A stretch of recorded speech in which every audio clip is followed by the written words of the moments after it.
सुमन पाए मुनि पूजा की। सुमन सुमन पाए मुनि पूजा की। सुमन पाए मुनि पूजा कीनी। मुनि आशीष दो आयन दे। सुमन पाए मुनि पूजा कीनी। सुमन पाए मुनि पूजा कीनी।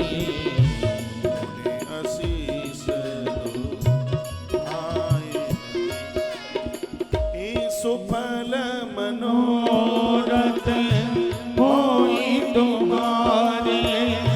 सुफल मनोरथ होई तुम्हारे। राम लखन सुनी भयो सुखारे। सुफल मनोरथ होई तुम्हारे। सुफल मनोरथ होई तुम्हारे। राम लखन भयो सुखारे। बोले भक्त वत्सल भगवान की जय हो। सुमन पाए मुनि पूजा कीनी। फूल प्राप्त करके विश्वामित्र ऋषि ने पूजन किया। फूल मिले, राम जी फूल लेके आए और उन फूलों का प्रणाम किया था। सुफल मनोरथ होई तुम्हारे, हे राम तुम्हारे सभी मनोरथ सफल हो जाए।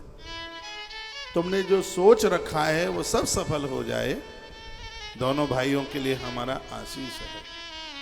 एक बार मैं पुनः निवेदन करूंगा, आपकी पूजा में फूल रोज हो।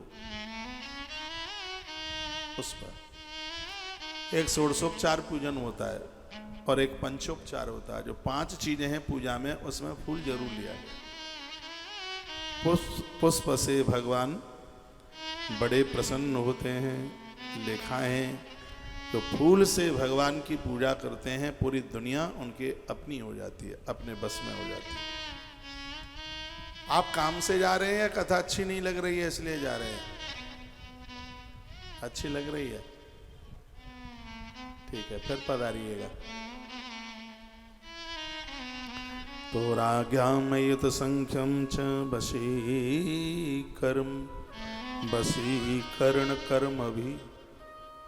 10,000 कमल के फूलों से जिसने भगवान महादेव का पूजन कर लिया है, बेटा अपने बस में नहीं है, कहे में है, तो वो भी कहे में हो जाएगा। पति इधर उधर भटक गया है, गलत रास्ते का चुनाव कर लिया है। नारी भोजन के बिना रह सकती है। यदि पति भ्रष्ट हो गया है, दूसरी स्त्रियों के साथ जुड़ गया है, कोई भी नारी बर्दाश्त नहीं करेगी। तो मैं एक सीधे शब्दों में ये कह दूं कि परिवार के जो लोग गलत रास्ते पर भटक गए हैं, परमात्मा उनको बुद्धि वापस कर दे, उसके लिए इस महीने में कमल के फूलों से भगवान शंकर की पूजा होती है।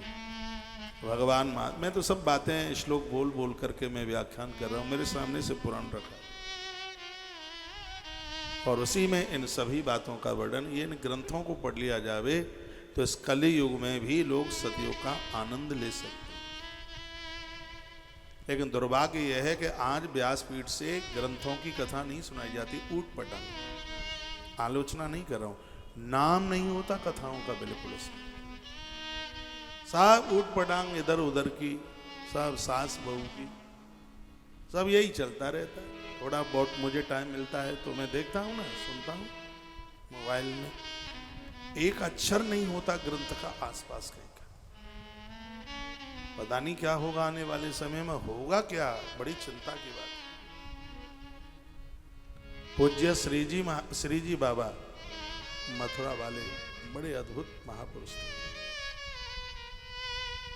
वो कहते थे कि आज के वक्ताओं को मैं सुनता हूं तो मेरी आंख में आंसू आ जाते हैं। उन्होंने तो ग्रंथ पढ़े, उन्होंने पुराण पढ़े हैं। वो इतनी अद्भुत कथा कहते थे कि दास को उनकी कथा सुनने का सौभाग्य प्राप्त हुआ। इन महापुरुषों की। आज तो कथाएं नहीं रही। मैं ये नहीं कह रहा कि दुनिया में मैं ही वक्ता रह गया हूं। हाँ, ये मैं छाती पर हाथ रख करके कह रहा हूं, दुनिया में जो भी वक्ता हैं और एक प्रमाणित कथा कह रहे हैं, उनमें एक नाम कहीं न कहीं मेरा भी होगा। ये मुझे विश्वास है इस बात, क्योंकि मैं ग्रंथ के बाहर कोई बात ही नहीं करता। सगरे प्रमाण हमारे ग्रंथों में हैं, तो इधर उधर भटकने की फिर जरूरत ही क्या है।